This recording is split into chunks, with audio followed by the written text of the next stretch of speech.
مكتب الجمعية الرياضية لكرة القدم الشاطئية، السيدات السادة المتعاطفين والغيورين على الفريق، السادة رجال الصحافة، مساء الرياضة، مساء الخير للجميع.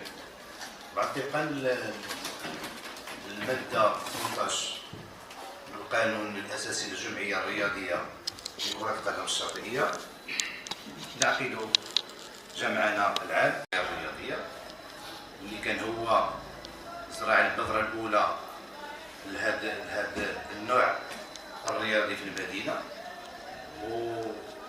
وهنا أخص بالذكر السي فريد البكاري اللي كان هو رئيس لجنة كرة القدم الشاطئية قبل أن تنبثق أو قبل أن ينبثق المكتب الخاص لكرة القدم الشاطئية. كان هو لجنة ملحقة بالجمعية الرياضية الأم المشرفة على هذا القطاع.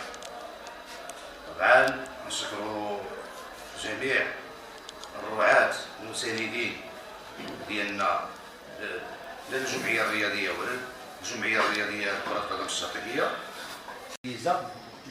وهذا بعد موافقة السيد العامل. وطبعا غادي يعطي واحد القيمة مضافة للمدينة، أن يكون عندك واحد من بين ملعبي المغرب كامل كرة القدم الشاطئية، دفعة قوية للمدينة والرياضة وكرة القدم الشاطئية بالخصوص. وهذا الشيء ان شاء الله يكون في حي الديزة. الحمد لله كامل الشرف انا رئيس الجمعية الرياضية لكرة القدم الشاطئية انني نحصل على اول بطولة لكرة القدم الشاطئية. وطبعا غادي نقول لكم انه ماشي انا من خلال الصورة ديالي غنقول لكم ان واحد مجموعة الاخوان اللي ساهموا في هذا العمل هذا. غادي نقول انا المدرب اللي هو ابراهيم المغربي، اطار وطني هو معنا، صفقوا عليه لان في الحقيقه دار واحد المجهود كبير باش حافظ على ديك اللحمه وديك الانسجام وديك العائله اللي صنع، طبعا بالمساعده محمد ستيتو ومحمد الغالي وجميع المساعدين ديالنا من السائق الى حتى الحبيب الامتعه مرورا بالكاتب العام والمدير الاعلامي والمدير الرياضي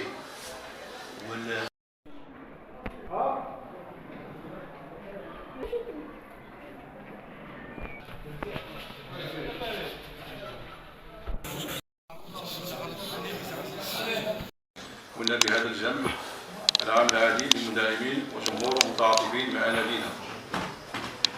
كما نشكر المداعمين والمساهمين مع الفريق الكامل. نشعر اليوم باعتزاز ونحن نعرض تقييم مسيرة فريقنا وهو يخوض موسمه الثاني الاحترافي بالقسم الممتاز، وهو موسم مغاير عن الموسم الماضي، بحيث أن النادي اليوم أصبح ينافس في تو البطل بعد أن حقق الرياضية مرتين حققت مكسبا آخر وهو مشروع بناء ملعب كرة القدم الشاطئية في مدينة مرسيل بسبب تألق فريقنا في البطولة الوطنية والاحترافية وتحقيقه البطولة الجهوية وتصدر شاطئ الشمال في منافسات البطولة الوطنية في نسختها الأولى وفوزها بعدها ببطل المغرب لأول مرة في تاريخ المغرب. الإخلاص في خدمة هذه المدينة بروح رياضية نقول من أعماق قلوبنا هذه. عطينا 15 مليون يعني 150,000 درهم على 3 فترات وعلى 3 أشهر، يعني كنعطيك 5 مليون كدوز واحد الشهر ولا 3 محطات كتزيد لك 5 مليون. موراها قبل يعني ملي سالنا المحطات السعيدية عاد عطاتنا 5 مليون، يعني لعبنا البطولة عاد جات 5 مليون الأخيرة هي 150,000 درهم. بالنسبة للمستشارين عندنا 40,000 درهم يعني 4 مليون. باب المصاريف محطة سيدي الرحال كانت 130,000 درهم و250، يعني 3 مليون و800 و250 درهم. والتدريب طبعا كل اسبوع كيكون عندنا تدريب اسبوع كيجيو يتناقلوا اللاعبين كيطلبوا الماء كيطلبوا بزاف الحاجات، يعني منافسه كامله 3 شهور.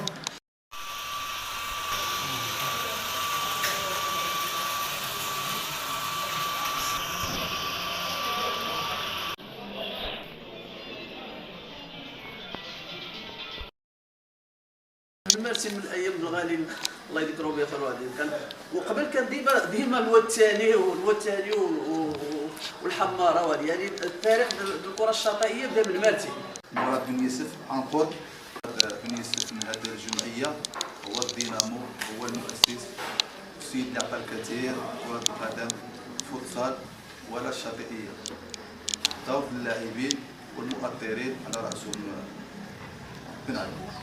هذا الشيء هذا هو اللي خرج هذه اللحمه وخرج هذا المستوى العالي اللي ظهرت به الكره الشاطئيه في مركين بيه. هو اللي عطى هذه الدفعه القويه للجمعيه الرياضيه الشاطئيه. لولا ما كانش هو تكون الامور مغيره شويه، لانه هو السيد اللي كانوا كيسبقوه في الساعه اللي كانوا كيحتاجوا الدعم الحقيقي. راه اللي كيشارك في البطوله راه عارف شنو كاين، شحال من المصاريف كيديو، ولهذا حنا نتوما اصلا ديتوا البطوله، ما عندناش زعما نعقبوا ولا نهضروا على المصاريف. وشكرا لكم، كنشجعوكم مره اخرى والله يوفقكم.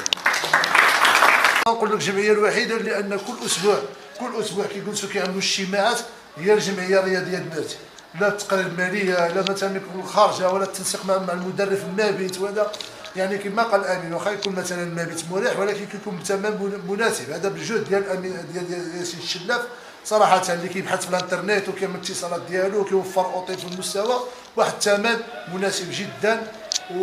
وكذلك نشكروا الاخ رشيد والاخ اشرف صراحه ما عندي ما نقول والله العظيم. الثمن اللي كيضربوا هاد الاخوان قسما بالله ما كيتذكروا ما كيبانوا لا في الصوره لا والو.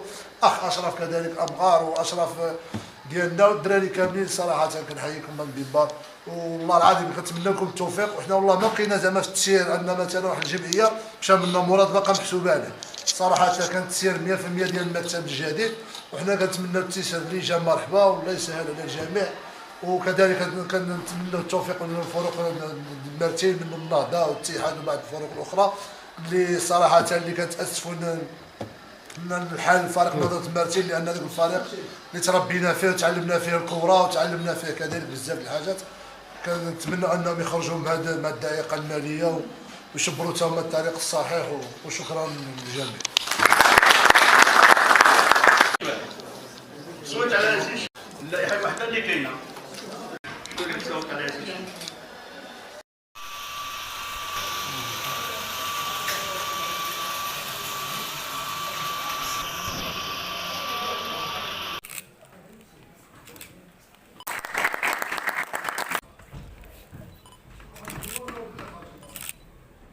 نقدم بها معايا الاخ مراد بن يوسف، معايا الاخ امين ابو الرخاء، محمد السناسني اللي هو بالجمعيه على الجمعيه الرياضيه، عبد الجليل الرشيدي، عبد الاسوس، مروان باهوت، اشرف فازي، اشرف ابقار، رشيد الخلاع. هذه اللائحه اللي تقدمت بها.